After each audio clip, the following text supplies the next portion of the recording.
just a few seconds.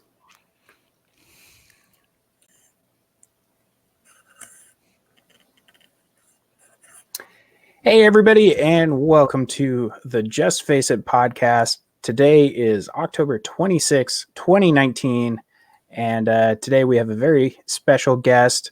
Unfortunately, my fellow co-host, the Psychoscrast, is going to be absent today, but he will be back again next week. You may have noticed we are on a new schedule for the live premiere of these episodes. We will be Saturdays, 4 p.m. Pacific from now on, rather than our previous Sunday schedule. Moving on, today filling in for the Psychoscrast, I've got a gaming friend of mine, Brian, who's going to be filling in. And our guest this week, we have Handikillcam from over on Twitch. Hey. How are you guys doing? Pretty good. Doing all right. Feels a little awkward now that I used, my name instead of my Steam name, but whatever. Just put them on blast. I gave you the option. I know you did. So Handikillcam, why don't you tell us a little bit more about yourself? How long have you been streaming? How long have you been streaming? I've been streaming for about 3 years, but I normally tell people 2 years because the first year, I didn't really take it seriously. I didn't really know what I was doing, and I didn't realize that the opportunity of what could be until I started taking it serious.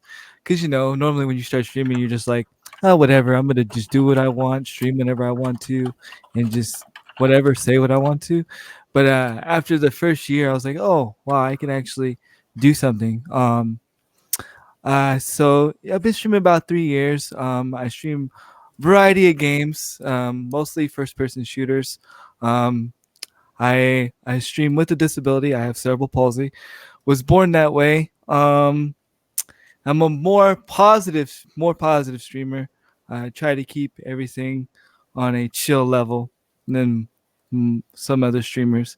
And I stream I stream about 5 days a week, about 4 hours of stream, 4 to 5 hours of stream, pretty much. Right on. So did you get started on Twitch originally, or did you jump around a bit? I started on Twitch I started on Twitch, pretty much stayed with Twitch. And I dabbed a little bit over on Mixer when Mixer first started. But then I just stuck over with Twitch until the time being, just because of at the time, Twitch was more, I would say, accessible, I guess would say. Mm-hmm. I've just pretty much stuck with Twitch. Right on. What so far? Do you have a favorite experience that you've had while streaming, or is there just kind of like a something in general that gets you really excited about streaming? Well, I mean, really, my main thing that keeps me motivated, it's I'm doing things that are just bigger than just me streaming. I'm actually working with the Able Gamers charity, which is the Able Gamers Foundation, which is this is a charity that helps people with disabilities get special equipment that they need. Basically, what they'll do is if there's somebody that's has a missing arm or any kind of disability, and they're not able to get the controller that they need, or if there's a special controller that needs to be made, Able Gamer, you can fill out a form. It's like a grant form, and if they choose you, they will look at your needs. They will fly you out, and they will see what kind of needs you need and what kind of controller will specify for you, and they will literally build that controller for you. They are partnered with some controller companies, and then they have some people that manufacture themselves, and they will literally build that controller for you or build that contraption for you, and they'll do it free of charge, and they will give it to you, which is really freaking awesome. Yeah, that's fantastic. They're definitely one of the cooler charities. Just to give a little insight, they actually helped.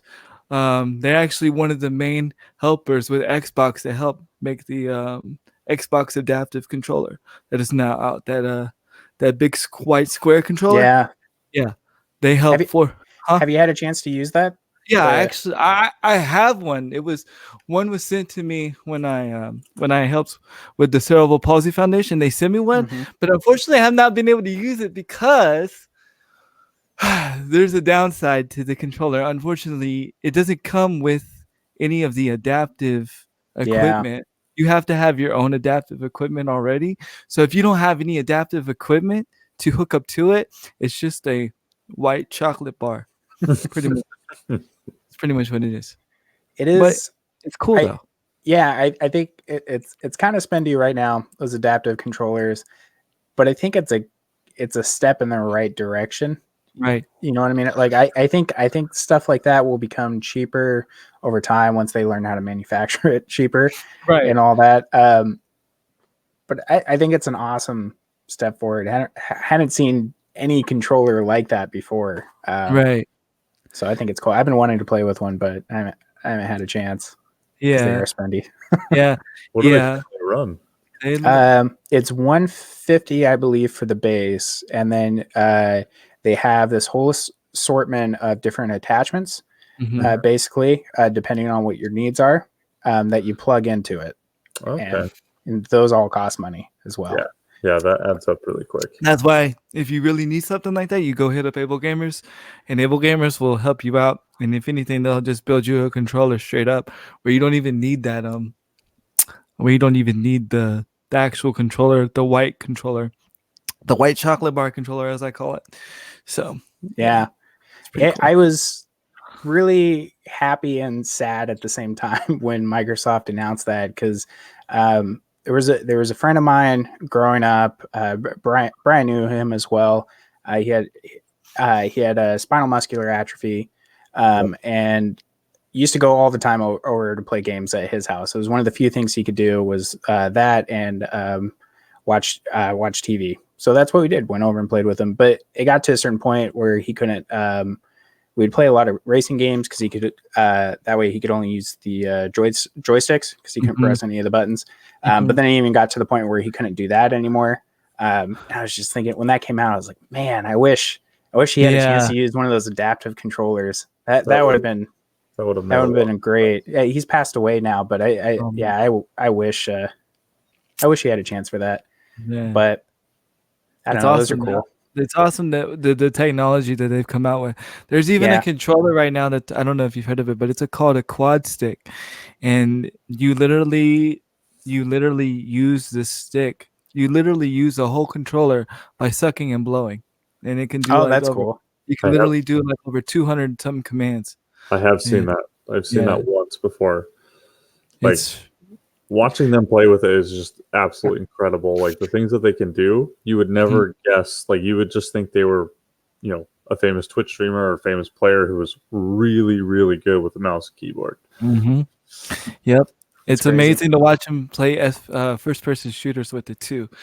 Whew, I'll be like, oh my Jesus, man. I'm like, man, that's crazy. I know. I see some stuff like that, and it blows my mind. I'm like, I can't even. They would just beat me up every time. There's just no way. Anyways, I lost my train of thought now. No, it's all right. It's the beauty of podcasting. It is. Okay, well, I think we'll just jump straight into some of our new stuff Okay. that's been going on this week. So our first bit of big news this week was there was a leak that came out. Let me pull it up. Yeah, Diablo 4 has apparently been leaked by an advertisement for an art book. A full page advertisement came up on the latest issue of GameStar magazine, and it's advertising for an upcoming Art of Diablo book, which games do this a lot. You know, they say this is all the artwork that's ever been created while we're in the process of making this game. But apparently there's parts of it that have been or it's including artwork from a Diablo 4, which has not come out yet. this art book hasn't necessarily come out yet, so there's no way to actually say or like to confirm it. But this happens all the time. This happens all the time with stuff like this. And we got BlizzCon going on right now, where they generally like to make a lot of big announcements. So I don't know. Have you guys ever gotten into the Diablo game series much?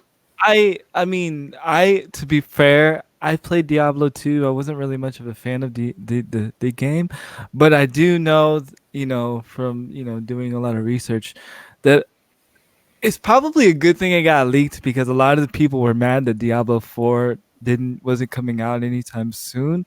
And I know a lot of people were mad when they announced instead of doing Diablo 4 that they were going to be making a mobile game, and people were like, "Wait, Yep. you're releasing a mobile game, you're not releasing Diablo 4." So even though it's quote unquote a leak, I almost think it was like on purpose to save face because a lot of people were upset thinking that Diablo 4 wasn't going to be released anytime soon. In fact, I said they should have done this. They should have released Diablo 4 first and then released the mobile game and then made the mobile game compatible with Diablo 4. But it is what it is. People are going to do what they're going to do. But I almost feel like it was on purpose so people wouldn't be so upset because a lot of people have been harping on BlizzCon for not releasing Diablo 4 at all, Oh, and it soon. totally could be on purpose. I mean, it's not the first time companies have done that either. Saying, Right. "Oh no, someone leaked Someone leaked it. our upcoming game that people have been wanting and have been mad at us for otherwise." Don't be mad at us no more. Whoops. Well, not to mention, like, Blizzard fans are usually pretty passionate in the games that they have, and like, obviously they're going to want a Diablo 4 over a mobile game. I'm not sure what the decision to go with the mobile game was for, but yeah, I would lean. When I first read it, my first thought was they did that on purpose just to kind of get that idea out there, like, hey, we haven't forgotten about it, and it's still a work in progress. Like, it's going to happen. Yeah. Are you all into? Are you into Diablo? Are any of y'all in Diablo? No, I don't have really any experience with Diablo. Yeah. I played a lot. Want to? You played a lot? I did play a lot of Diablo 3 on it was the 360 it came out originally. I played a lot of it then, and that was before they even kind of like revamped it and reworked it. And I played 1 and 2 a lot when I was younger. Yeah, I don't know if you know anything about it, Brian. Diablo 3 is basically think put in reference to something top down Destiny. Yeah, pretty. that looter aspect to it, kind of with seasons in it. Well, at least Diablo 3 had seasons. Yeah. In it. So they're great games. I like even when they came out and said, "Hey, we're doing Diablo Immortal. It's gonna be a mobile game." I didn't think I was bummed because I don't mobile games is my thing, but I didn't doubt for a second that Diablo 4 wasn't in the works. Yeah, they take years on these games, and Blizzard is known for they've always got like a couple dozen titles that they're working on at any given time, and it's like 99% of those are canceled. Right, that's true. But franchises that work, they spend a lot of time on them. I mean, how long did we wait on StarCraft 2 to come out? Sure. They take their time. Yeah, true. And when they come out, they're usually pretty well polished as far as optimization is concerned. So it's not like you're playing a game with a bunch of bugs. Right, they're not broken. Yeah. But I think you're right. I think this is for sure a purposeful league, especially with all the controversy that they've kind of dealt with recently. Yeah. With the Hearthstone champion and China and all that. I think they were looking for a way to get some fans back on board, which is not the worst thing. We want to hear more about Diablo 4, so I don't blame them for it. Definitely. For the crowd. Yeah. It's not pulling up. There we go. Our next bit of news.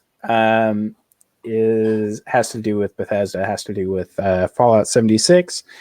For those of you who are not really familiar with Fallout 76, it came out. Shoot, it's been over a year ago now. Has it been that long already?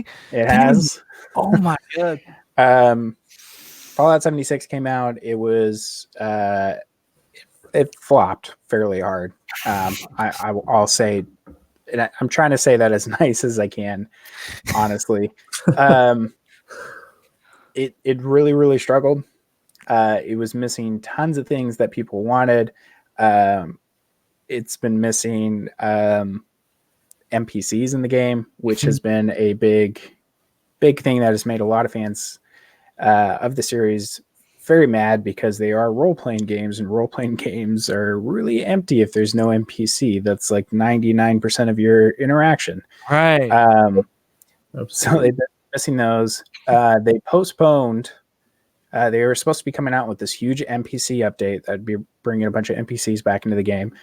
They postponed it, and then they came out with this, which Fallout 76 fans have been clamoring for private servers to come on out.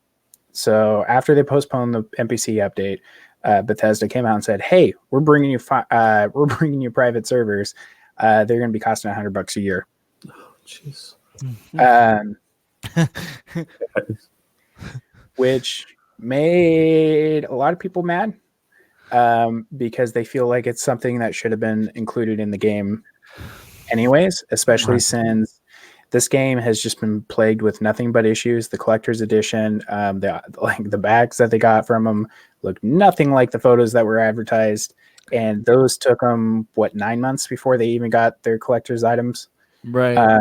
They had to issue an apology and then do all that stuff. Which those collector's editions weren't cheap. No. A couple $100. Right.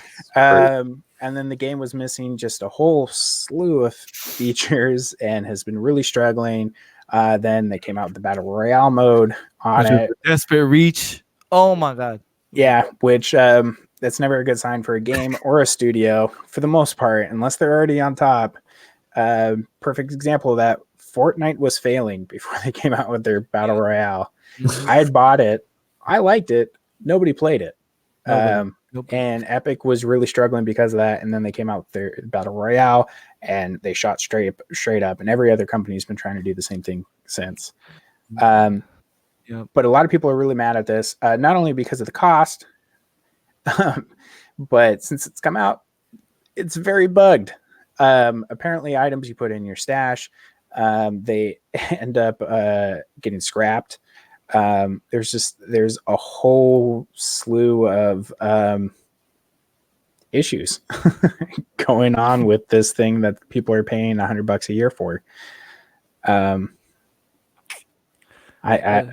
don't know. What do you guys think? What does Bethesda need to do to fix this? I know that's a big question to ask.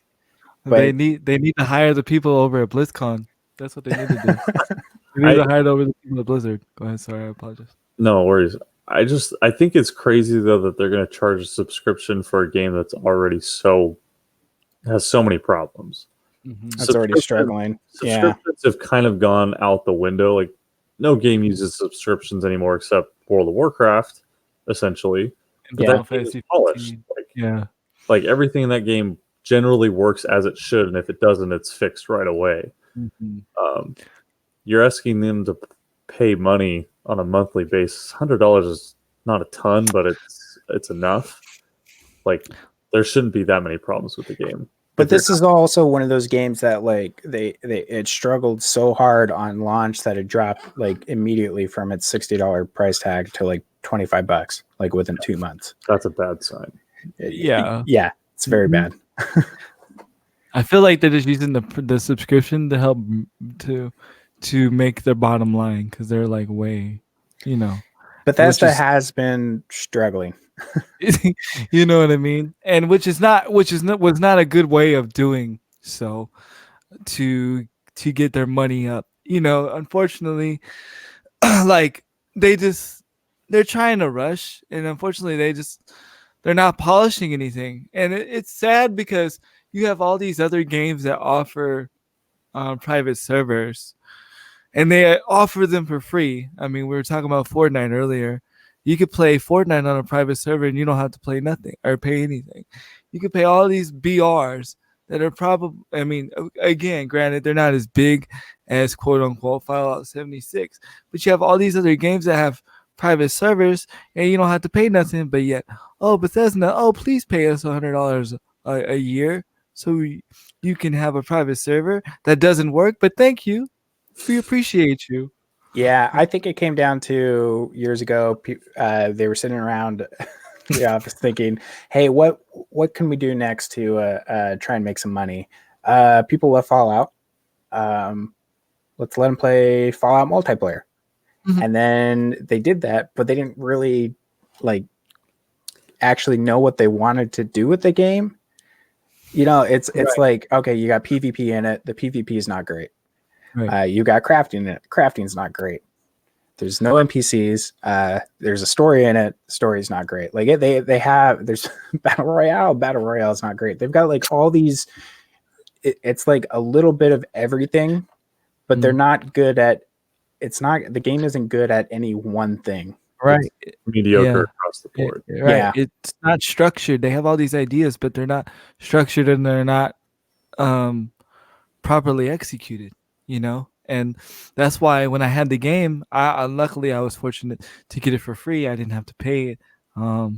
Someone wanted me to try it, but after I saw this, I was like, no, I appreciate you, but I'm not playing this game because I'm just gonna get frustrated because it's just broken. You know what I mean? There's nothing to do, you know. So I have not played it, but I've kept close eye on it. In fact, it dropped so low and they were so desperate for people to buy the game. I think I saw an ad where if you bought Fallout 76, you got a free microphone that came with it.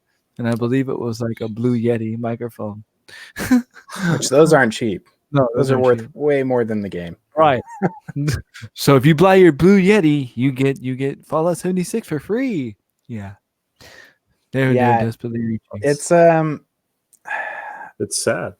I think. I don't know, and it makes me really really sad because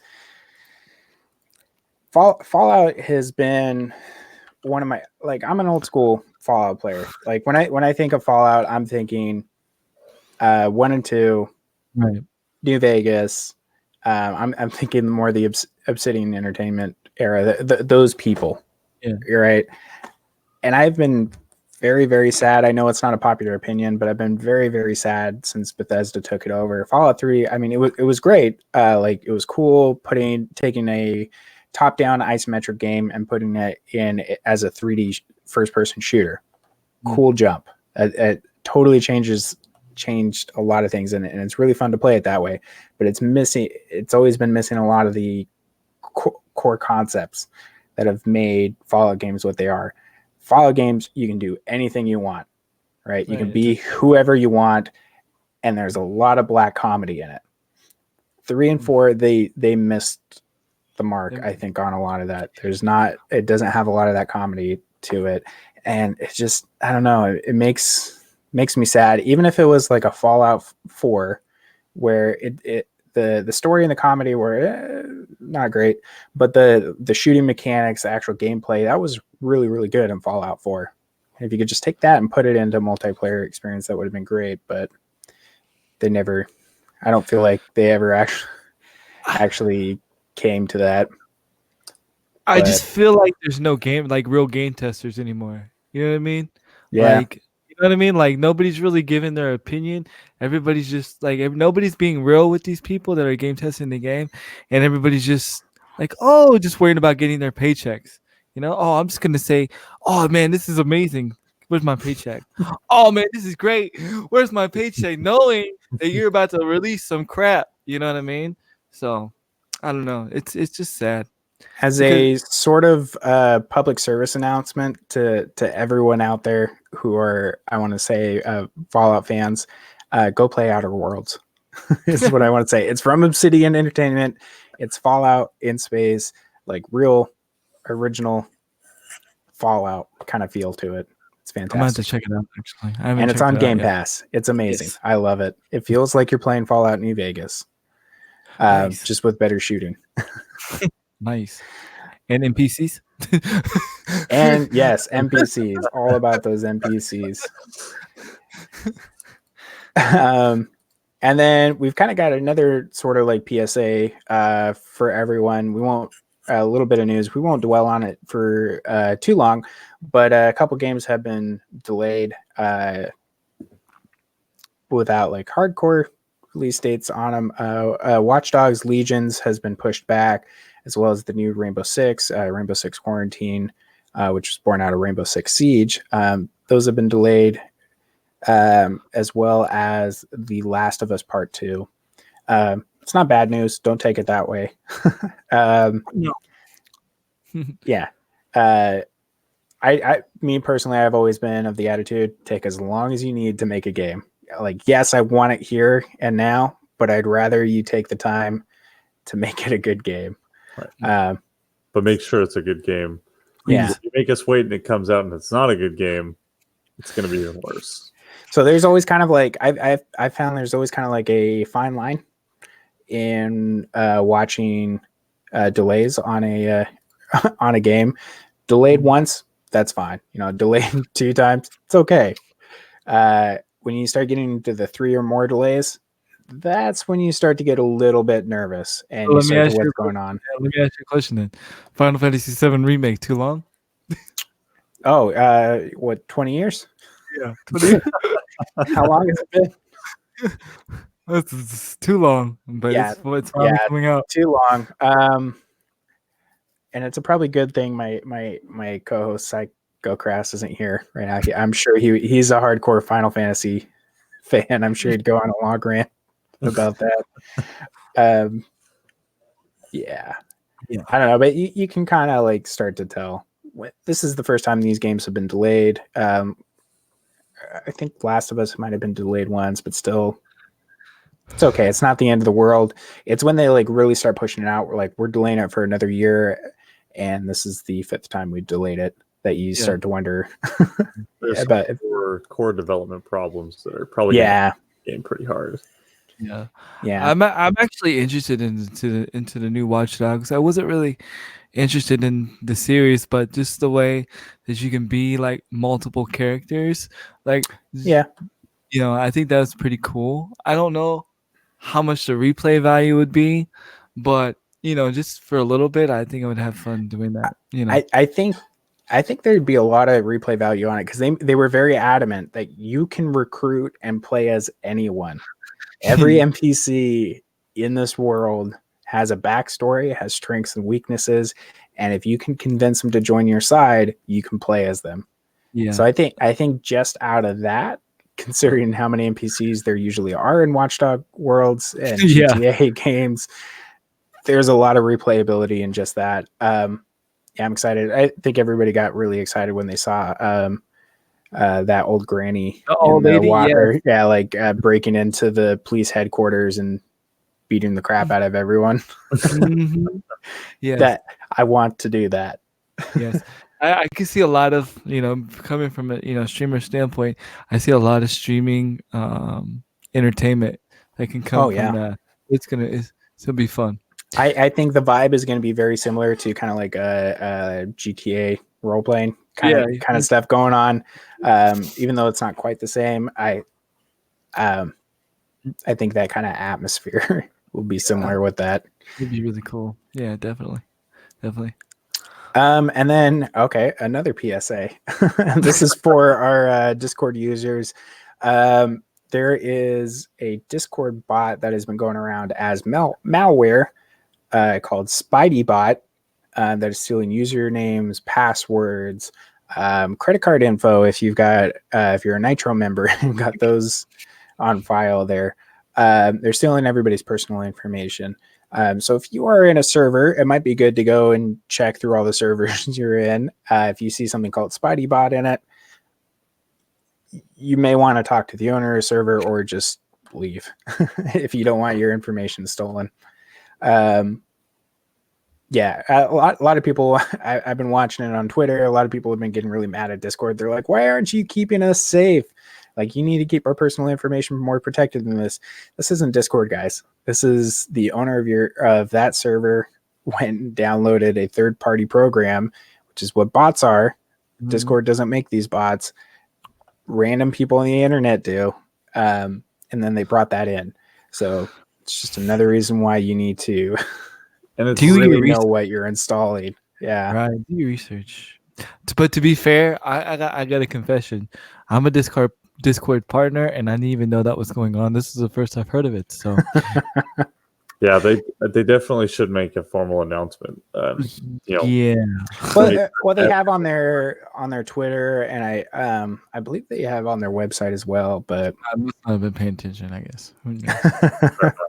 But yeah, it's the same old story of like, just don't click on things that you're not aware of, or you don't know what you're clicking onto, because there's a good chance it could be something that's going to harm your device or get a hold of personal or sensitive information.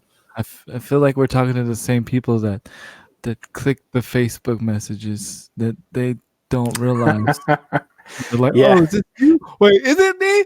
And you haven't seen you never got a message from this person in your life, and this person messages you, and you're, "Oh, let me click on it." Like, really? Whenever I get those messages, I just don't.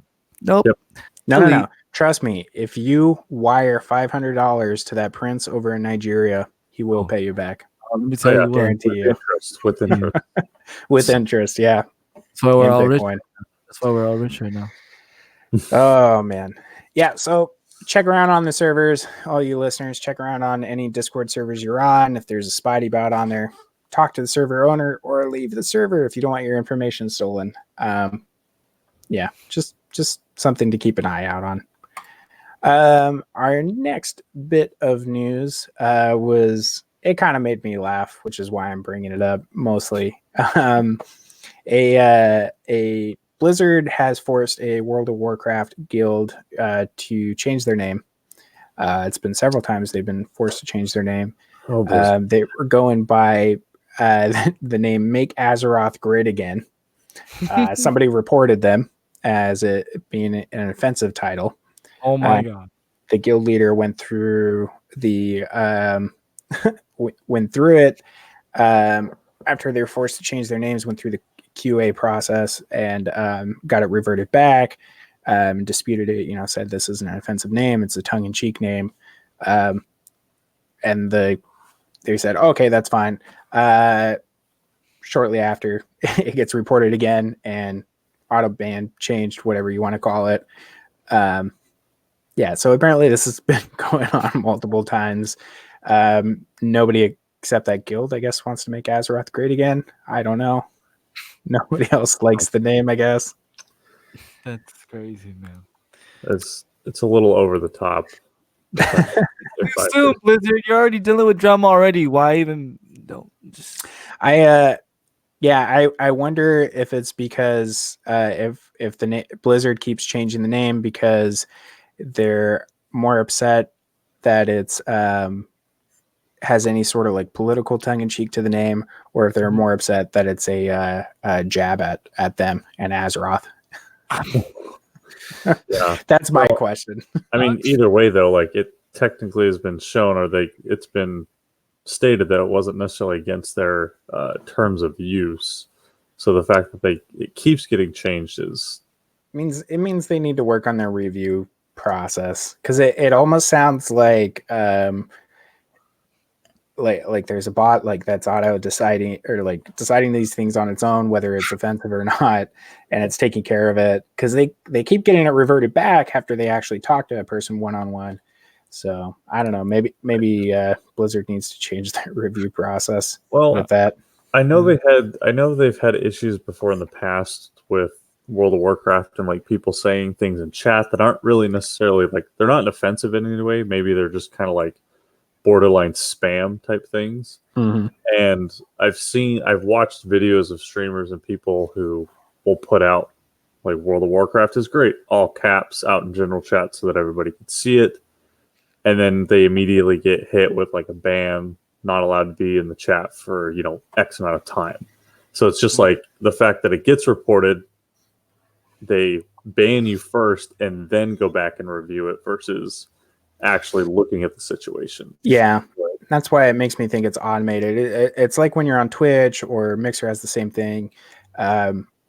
Like some of the bots that moderation bots you have, like some people have settings on, so all caps are instantly hidden, or if you drop a link in there, and it can be a good way to help ban it. But like I know I've stopped by a few like friends, and I'm talking to them about something. They're like, "Oh yeah, send me the link on it," and you drop the link in there, and you're like, "Oh, I got banned." Yeah, like they forgot they had it on. So yeah, it sounds like an automated process. It sounds like they got YouTube's algorithm over there. Well, and I think it's coming from other people in the game that are, reporting their name to Blizzard. I don't necessarily think it's Blizzard that's like saying, "Oh yeah, stab at us," just because I think this guild's been around since August when the game was released. So yeah. Before, some other political stuff has been happening in the news. And were they dealing with this drama like right when they started, or is it just recently? It doesn't actually state when this happened. I'm assuming it's relatively recent since the post was. Yeah, because they're specifically a World of Warcraft classic, right? And that hasn't been around that long. So the timestamp on this article is the 23rd of this month, so 3 days ago. Yeah. That's interesting. So recently, Ubisoft had a sort of conference call among their leadership. It was a investors' earning call, which we always find out wonderful, wonderful things during these earning calls. And Ubisoft had admitted that Ghost Recon Breakpoint had been not a great step for them. It really struggled in sales for them. I feel like most people I've talked to have kind of didn't realize Breakpoint even came out, which is very, very different. Its prequel, or the one before that, Wildlands, did very well. It sold fairly well. It wasn't the hottest game out there, but it was. It made them a significant amount of money, a solid amount of money. It was amazing. Breakpoint has not. Ubisoft was pretty straight with their investors about this, surprisingly. And they said, yeah, it didn't do well, but we're planning on implementing some changes to try and bring the game to where it needs to be. And that's the one thing I will give Ubisoft, is they've done this a lot, where even if their game has not done well at launch, they're really good at turning things around on it. Rainbow Six Siege is absolutely the perfect example of that. It got mediocre reviews at launch. People said it was kind of an empty realization of a game. Like it wasn't quite there. The idea was there, but it wasn't quite implemented yet. And they've turned that game around, and now it's still, I think on Twitch it's still top 5, isn't it? Yeah, it's actually, and it's a successful esport too. So, I mean, it's doing pretty well. Yeah, their esports have been shooting off for that. They make lots of money on it. They come out with new content all the time, and they're always tinkering and changing things. They've done this with other games. Division, they keep trying to turn things around on it, and add new content. It's been struggling, probably more than the others. But even Wildlands wasn't super great at launch. Then they came out and they added tons of content for it. Was it For Honor? Was it Ubisoft also too? Yeah. For Honor, that one really, really struggled, and it never really became incredibly popular. But it's got some pretty hardcore fans, and I still see some friends like booting up and launching into it. I tried playing it a couple of months ago just to see some of the changes, and I didn't struggle finding a match. Actually, matchmaking was a lot better than when it first launched. So it's still got a decent player base, and they've added tons of content for that game. So who knows? I don't think, to be fair, I don't think this game was a bad game. I just think they did bad marketing. Yeah. I thought it was an amazing, the playability of the game was really, really interesting, and I would have loved it had I been more aware of when it was coming out. Because I got a chance to play the beta and everything else, and I was really impressed. I thought it was a good the pace of the game was really fun. The details were incredible, especially compared to some of the past games like Wildlands. Like, it was a huge step up. Yeah.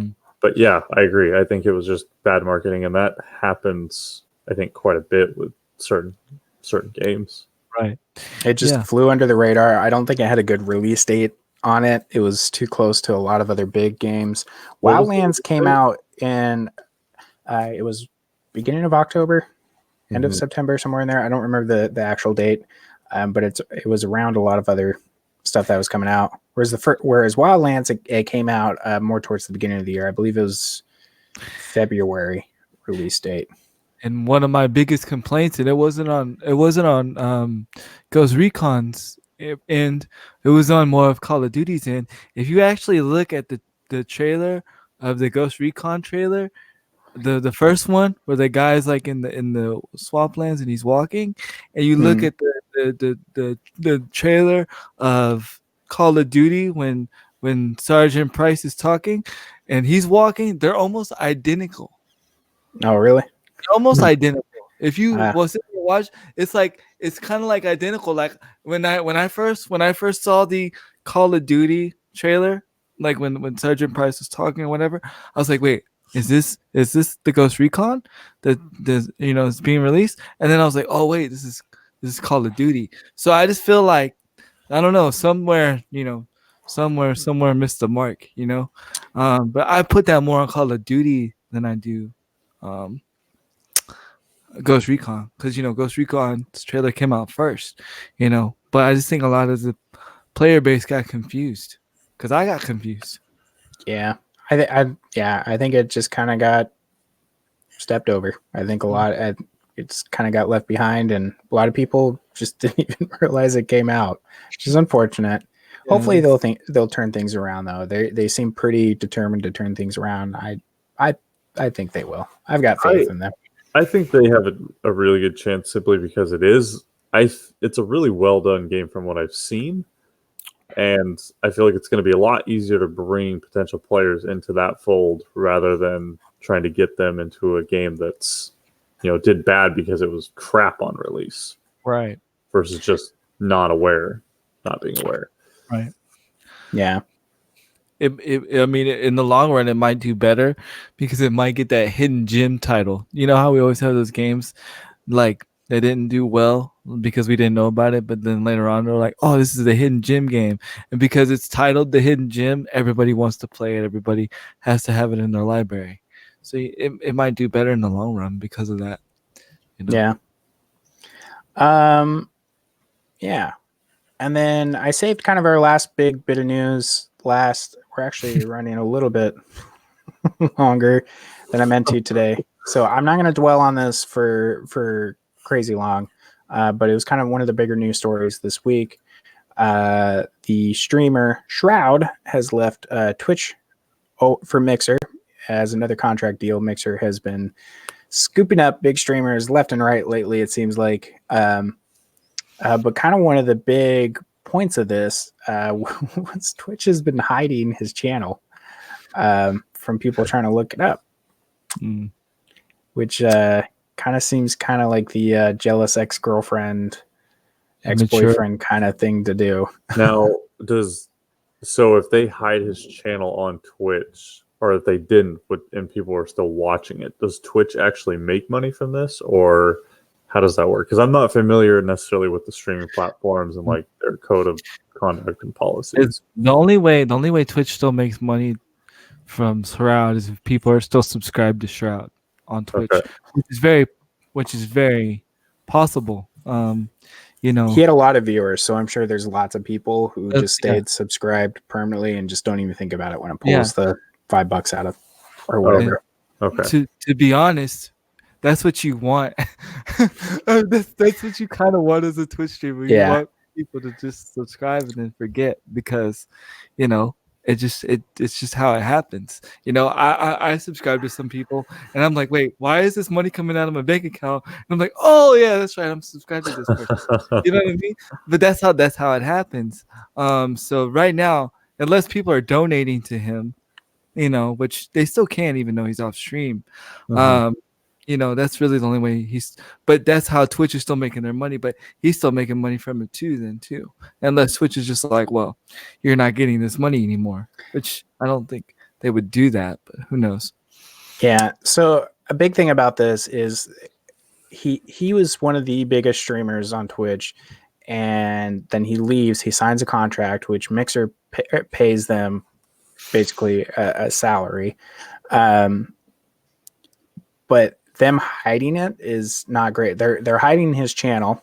Right after Twitch had done a huge promotional campaign saying, "Hey, come over to Twitch if you want to watch Shroud," and then he left. But they're hiding his channel, and they also took away his. If you can still find his channel, they took away his verified partner badge. Which is one of the hardest. It's hard. It's one of the hardest verified like badges to get out of like any of the websites out there, out of like Twitter or Instagram, wherever. Twitch is one of the hardest ones to get. Yeah, and they took that away. It seems very much to me the jealous X kind of act, Right. To just basically say, screw you for. Like, you broke up with me, so now I'm tearing up all our photos. Yeah, and that's what it seems like to me. And they did the same thing to Ninja. Well, they kind of did a little bit worse to Ninja. They were promoting other channels on his channel. Normally if somebody's live on their platform, like if you go to my channel right now, there's like you don't see other streamers unless I'm automatically hosting this person. On Ninja, they actually had like other streamers that were recommending, and somehow because somebody decided to stream pornography under that category, so they saw pornography under Ninja's channel. Yeah, that was a big thing. We talked about that a while back when it happened. So, I don't know. Twitch has got to do something though, because they're losing a lot of people, and it hasn't just been to Mixer. I know Facebook has scooped up a lot of big names from Twitch. They grabbed Stone Mountain, Darkness, True Vanguard, a lot of partners they've grabbed too. And I won't be surprised if YouTube starts doing the same thing, and D Live even. I think this is kind of the way. This is all kind of like new territory. Streaming hasn't been around. It's been around 10 years now that it's really been kind of a solid thing. It's still kind of new territory though. There's no blueprint to it. Well, there, for a while, and now it's starting to get a blueprint that hey, we can actually, get contracted and get a more stable income, because that's the problem, and that's one of the reasons why, in my opinion, why Shroud moved was because to sustain his audience, he was having to stream 20, 10-hour streams, 14-hour streams, and that's a lot of playtime. And to be fair, coming from a streamer standpoint, you're not guaranteed any money. Yeah. Like, you're not. You can stream exactly. Literally, you can stream 14 hours, and I'm speaking from like a lower streamer, not from a Shroud level, but like from a standard streamer. You can stream 14 hours and only make 22 cents. You know what I'm saying? Yeah, it's totally up in the air, and it's depends the viewers you got in there, if the generous ones stop by or not. It's so sorry. And so basically, Shroud was like, well, do I sit here and stream here forever and try to keep my numbers up, or do I go to somewhere where my income is stabled, where no matter how many hours I stream, I'm making this amount of money. Okay, done deal. So now platforms are starting to do this. Twitch started to do it, but they only did it with so far as I know, they did it with Nick Marks, as of right now. Nick Marks. So, well, I know I won't go on too long about it, but because I believe we talked about it before. But I know Ninja and his wife, who acts as his manager, came out a while ago and talked a little bit more about it. and how it wasn't it wasn't a financial thing, at least for him. I don't know about Shroud and some of these other streamers. For their move over to Mixer, it was because of the restrictions that Twitch had put on them, specifically who they could advertise with, who and where he could show up, and do certain projects with. And it was kind of, they moved to Mixer because when Microsoft approached them, they said, "This is what we want to be able to do. This is what we want to, because we need to find other ways to make money outside of just streaming."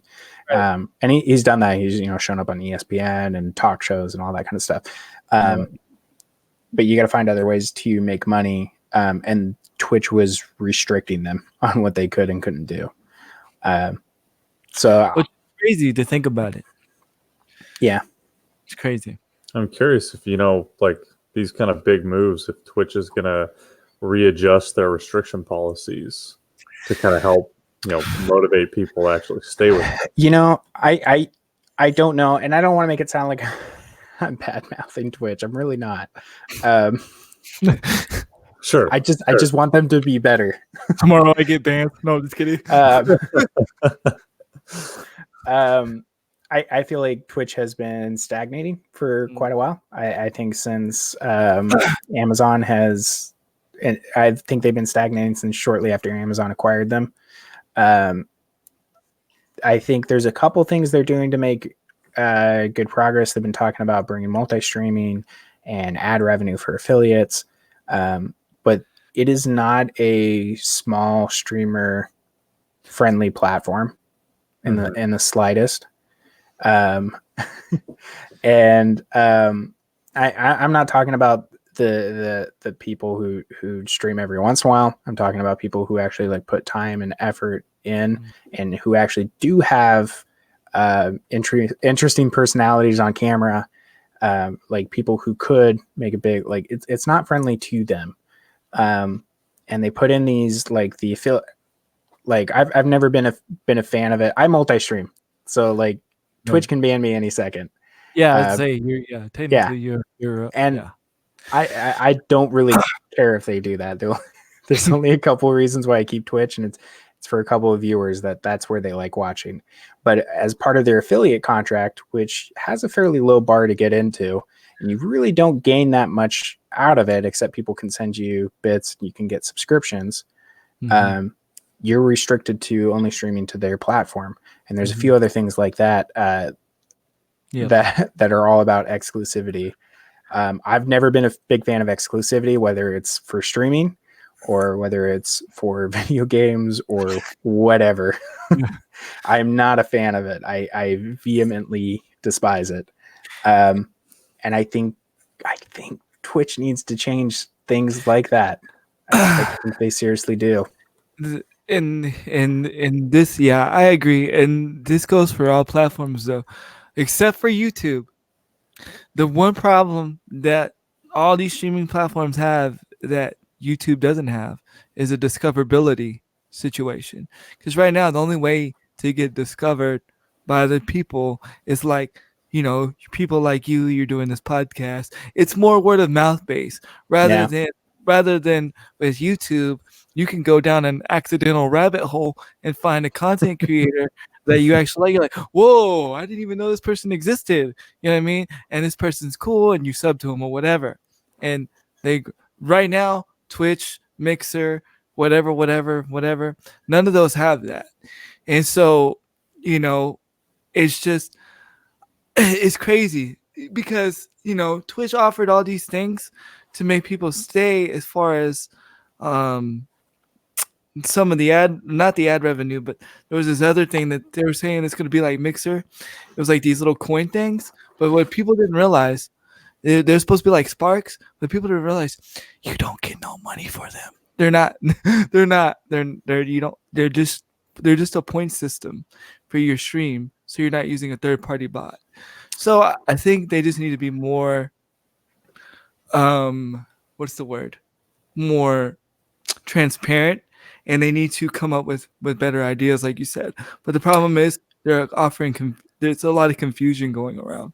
Well, I think I think Twitch has been riding on success for a lot of time, for a long time, and as history has shown us, companies get complacent when they do that. When Right. there's no real competition, I think we're on the verge of that changing.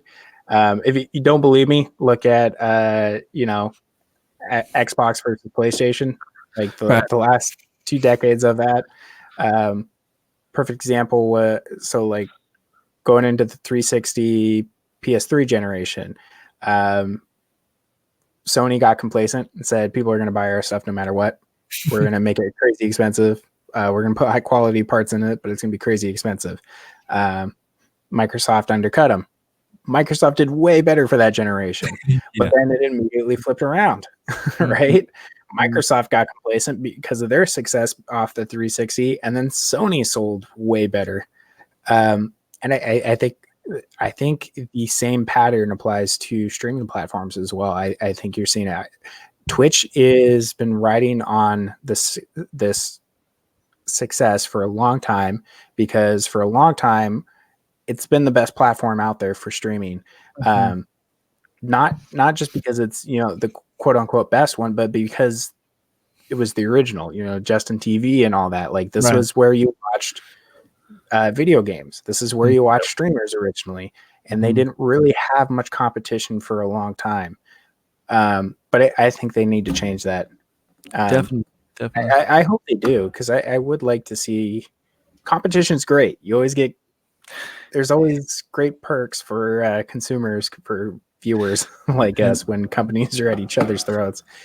Yeah, and it's why I stick around. It's because I'm like, okay, things are starting to get competitive. What's going to happen? Yeah, you know what? And Twitch may come out and completely surprise us. Totally take us out of left field because they are owned by Amazon, and Amazon is just about the most cutthroat company out there. Yeah. I'm not saying cutthroat in a negative way, but like they're everywhere, dude. They're on top of it with their business, and they're very good at undercutting other companies, and they're it's a very, very savvy business. So who knows? Maybe they'll take a second look at Twitch and say, all right, we need to dominate here. They might acquire a new company. Who knows? They might buy D Life. Who knows? You know what I mean? You never know what'll happen. You never know. All right. Well, we are nearing our hour. I think we're going to end up going over just by a few minutes. So we're going to get through our last couple segments really quick. I want to go over real quick some of the games that are be coming out this week, just so everybody will know. Brian, do you mind reading those out to us? What's coming out this week? Yeah, sure. So all these titles are pretty much listed for October 29th, 3 days. So what is that going to be? Tuesday release date? You have After Party for PlayStation 4, the PC. You have Harvest Moon, Mad Dash, Resident Evil 5, Resident Evil 6. Both of those are coming out on Switch. Super Monkey Ball, Banana Blitz HD. Let's go. It's kind of a mouthful, but all right. PlayStation 4, Xbox One, Switch, and PC. You have Vampire, if I'm not butchering that name, which is going to come out on Switch. And then Luigi's Mansion 3 coming out on Switch, and that's going to be on October 31st. Nice. All right. Nothing super massive, but yeah, a couple of them are popular titles. While Luigi's Mansion 3 is going to be a very popular one, I think. Actually, I'm a big fan of that series. Videos on that actually looked like a lot of fun. They are fun games. Harvest Moon always sells really well. Resident Evil 5 and 6, they've been doing Resident Evil remakes for how long? And now that they're coming over to Switch, I don't know. We'll see. Anyways, there's some decent games coming out this week, though. Yeah, definitely. So next, let's move on to our roundtable question. I was kind of got me thinking of this just because of the Resident Evil games. I wanted to ask you guys if there's one game that you could pick, any sort of old title that you could have remastered for now. Which game would it be? Well, that's easy. GoldenEye. GoldenEye. That's a really good one. This is all platforms, doesn't matter. Yeah. Whatever game you really, really liked. What would you pick? From a growing up standpoint, I would have to say, it's called Tokyo Extreme Racer Zero for PS2. I played that a lot as a kid. Basically, it's you're a street racer in Japan, and you basically drive around the map. Like there's you have a specific area that you're allowed to be in. It's basically all one. It's like a huge track, but it's in the city. And basically, you just go around racing other street racers, beating them, unlocking modifications for your car, getting new cars, and then opening up other zones and like that kind of stuff. Wasn't incredibly, detailed, I guess you could say. It's pretty simplistic in the basic outlay of the game, but it was a lot of fun. I spent a lot of time on it. Nice. Right on. Yeah, I mean, there's a lot of games that I feel like everybody has a couple where like there's games that you played as a kid that aren't great games, but you loved them just because that's one of the games that you had to play as a kid. Yeah. Oh man, for me there's so many things I would like to have remade. It's tough for me. Yeah, I know. To start. Well, I thought of other ones as I was explaining it. So, yeah, I think for me, I would really like to see a solid remaster of the first Fable. I would be a big fan of that. It would make me really happy. And or probably the Fallout games 1 and 2. I would like to see updated graphics on those. Same story, Bethesda, same options. No, I'm just kidding. Let's say without Bethesda. Yeah, without Bethesda. or I mean, you'd keep all that, like the gameplay would all be the same and everything like that. But like, I would like to see new graphics on it. I think that would be kind of fun. I know the feeling. But Dynasty Warriors 3 would be my second. Oh, there you go. Yeah, those couple were pretty solid. Loved those games. Spent a lot of time on them, and I would love to see them with like, remastered detail and all that kind of stuff. Because the fighting mechanics were they're super simplistic, but they were so much fun. Yeah, they were the good hit and smash or button smash, whatever you call it. Hack and slash. Yeah. Yeah, those were the best. Yep. Alrighty. Well, moving on to our last segment for the podcast, we're going to go into our rapid fire questions. These are all for you, Handikillcam. I'm going to ask you a whole bunch of questions, and you are going to have to answer as quickly as possible. If you answer one wrong, we're going to banish you to the island from Lost. Are you ready? Yeah. Good luck. All right, here we go. Would you rather be trapped in an elevator full of men with BO or 3 soaked dogs? 3 soaked dogs. Would you rather look like a potato or feel like a potato? Feel like a potato. What's something you've tried that you will never ever try again? A dog biscuit. What is the best on-screen bromance? Power. Describe your life using one word. 2 wheels. Wheels. What movie has made you cry? I don't know. Let's say 8 Mile. Let's just be stupid. Ears or mouth? Mouth. Your favorite sound? Favorite gaming peripheral brand? Sony. And if you could wedgie a historical figure, who would it be? Charlie Sheen. All right, man. I think you did fairly well. We're going to give you 70% out of a golden star. So good job. Cool. I passed. That is going to be it for our podcast this week. This has been episode 21 of the Just Face It podcast. Handikillcam, do you have anything you want to plug? Yeah. Make sure to come check out my channel at twitch.tv/Handikillcam. Along on Thursdays, make sure to go to twitch.tv/AbleGamers, where I do charity work every Thursday. Also do my own podcast on Wednesdays called the OG Podcast. You can find it on all podcast platforms. Mainly we stream it on Twitch. on Wednesdays. But if you miss it, you can catch us on all platforms. And I stream every 5 days a week from 10 a.m. to 2 p.m. And there you go. Awesome. Go check him out, guys. His link is in the description. Brian, I know you're not a streamer, but is there anything you want to say to everyone? Nope. Thank you for having me. Nope. I'm done with you guys. All right. And I'm Jace. I go by the Mocking Jace TV by pretty much every single platform out there.